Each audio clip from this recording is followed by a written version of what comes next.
यदि आप गांव में रहते हैं, ग्रामीण अंचलों में निवास करते हैं, तो एक नाम आपने जरूर सुना होगा, खेर माई। माई यानी माँ, और माँ शब्द अपने आप में ही सुरक्षा, प्यार और अपनेपन को समेटे हुए है। माँ चाहे मानव रूप में हो या फिर दैवीय रूप में, उनकी ममता हमेशा अपने बच्चों को आंचल की छाया में ढक कर रखती है। हमारे गांव-गांव में पूजी जाने वाली खेर माता भी ऐसी ही एक ममतामयी माँ है, जो अपने बच्चों की रक्षा करती है और उनकी सुनती है, उन्हें जीवन का सच्चा मार्ग दिखाती हैं। कहते हैं गांव के बाहर खेर के पेड़ के नीचे विराजमान खेर माता अपने हर भक्त पर ऐसे ही नजर रखती है।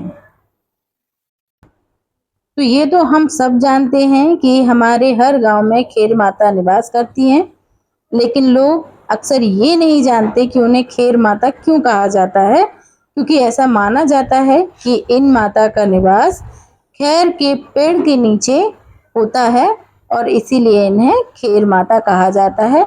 ये प्रत्येक गांव की वो देवी होती हैं जो अपने गांव की रक्षा करती हैं, जो बिना कुछ कहे अपने बच्चों का दर्द समझ लेती है। खेर माता केवल देवी नहीं बल्कि वह माँ है। जैसे एक माँ अपने बच्चे पर नजर रखती है, वैसे ही ये अपने हर भक्त पर नजर रखती हैं। अगर गांव में बीमारी आती है तो माता उसे दूर करती है। अगर कोई अन्याय होता है तो माता उसे न्याय देती है। अगर कोई दुख में रोता है तो माता वहीं आंसू अपनी गोद में सुखा देती हैं।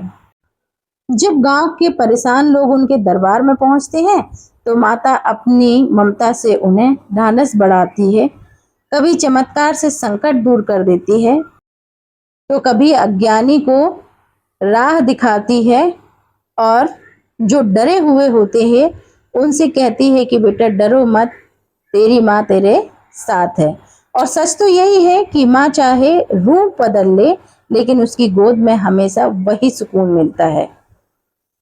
अब चाहे फिर नवरात्रि हो या कोई दूसरा पर्व, माता के मंदिर में जब भी भक्ति गीत गूंजते हैं, जब ढोल नगाड़ों की थाप बजती है, जब गरबा और नृत्य होते हैं, तो लगता है जैसे पूरा गांव एक ही माँ की गोद में झूम रहा हो। माता के चरणों में चढ़ी हुई चुनरी, भोग, खीर, पूड़ी और बच्चों की मासूम प्रार्थनाएं सब मिलकर कहती हैं कि माँ आप हमारे लिए कोई देवी नहीं बल्कि हमारी ममतामयी खेर माता है। और उनकी सुरक्षा में खड़े हुए ये शेर इस बात की गवाही देते हैं कि हमारी माँ हमारे आसपास ही है। माता के आसपास शेरों का होना या उनकी सवारी का होना इस बात को दिखाता है कि देवी की शक्ति और साहस अपार है। वे हर विपत्ति को जीत सकती है। शेर कभी अनावश्यक शिकार नहीं करता, वह तभी हमला करता है जब वह भूखा या आवश्यकता हो। यह संकेत देता है कि माता भी अन्याय और अधर्म के समय ही क्रोध करती हैं और निर्दोषों की रक्षा करती हैं। शेर केवल माता का वाहन नहीं बल्कि उनकी शक्ति, साहस और मातृत्व का जीवंत प्रतीक है। खेर माता हमारे लिए बिल्कुल वैसी ही होती है जैसे कि हमारी माँ। जब बच्चा बीमार हो जाए तो माँ अपने आंचल से ढक लेती है। खेत में किसान मेहनत करे और उसमें बारिश ना हो तो माँ की प्रार्थना से धरती हरियाली ओढ़ लेती है।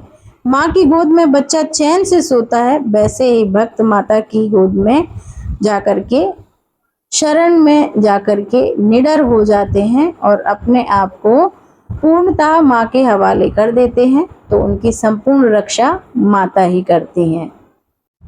तो यदि आप भी रहते हैं किसी गांव में तो जयकारा लगाइए माता रानी का और सब कुछ उन पर छोड़ दीजिए, वो सबका भला करेंगी। जय माता।